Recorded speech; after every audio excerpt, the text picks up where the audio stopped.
Here we are at Denver for the IMN Multifamily Mid Market event. And awesome to be here with Amy. Love to hear a little bit more about what you're all working on. I think adaptive reuse is incredible. Many people are saying it doesn't pencil out, it's way too hard, move on. I disagree. I think you disagree. I'd love to hear a little bit about what you're working on and why it's so cool. Absolutely. Yeah. So I'm with Premier. Premier is an architecture, interior design, procurement, project management firm, and we are a subsidiary of two REITs, Ashford and Braymont. Right. And so we're working with the parent company as well as third-party clients. So you own buildings, Yes. The manage company as well, or does. just Remington is a sister Remington. company that Right. does building management as well, hospitality management. yeah? Yeah. And is it across multifamily and commercial retail, or is it mainly? It's mostly hospitality and multifamily, Okay.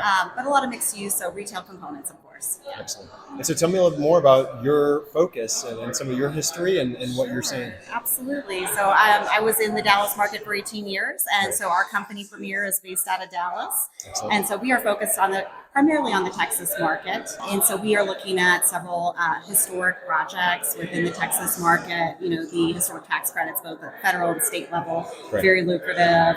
In Texas, it makes those deals pencil. So 45% of your qualified rehabilitation expenditures. Amazing. And so we are looking at several different markets, Dallas, San Antonio, Houston, Austin. And so one project that the company is working on currently is called El Fortal. It's on the San Antonio Riverwalk. Okay. Yeah. And it's Beautiful place. Yeah, absolutely. Love So it's a historic tower that we're converting to hospitality. It sounds like you're seeing a mix of states and cities getting involved, but also you probably have a need. Do you follow Jay Parsons and his data online? Oh, yeah, I've heard of him, but I do not. He just shared this morning about cities that have the need for development, right? They're underdeveloped with the population growth. Are you analyzing that data as well? Yes. To then where you're focusing on what cities are the best ones to build in and do adaptive reuse?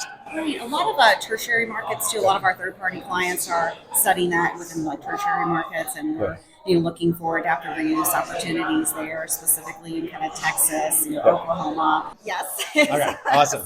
Great. Thank you, Amy. This is great to hear. I think the biggest thing, it's similar to like sustainability, ESG. Absolutely. Some It's the people most have put sustainable approach to construction. bingo, but it's got a pencil, and you're telling us it pencils. It does. We're working on developing potentially a more lucrative state historic tax credit. Right. Here, the Denver market is pretty difficult. Colorado is difficult. There's a suppressed state historic tax credit. How about my hometown Federal of Atlanta? works. Atlanta, good state historic tax credit. Good market. Yes, Awesome. absolutely. Okay. Yeah, A lot I of know. potential. Hopefully, you can get involved with some of the downtown revitalization they're doing. So we need the housing We've got back. a few projects over there now. So Awesome. It's an All right. exciting market. Well, thank you, Amy Sanborn. Yeah, thank you, Chris. Appreciate it. We'll see you soon.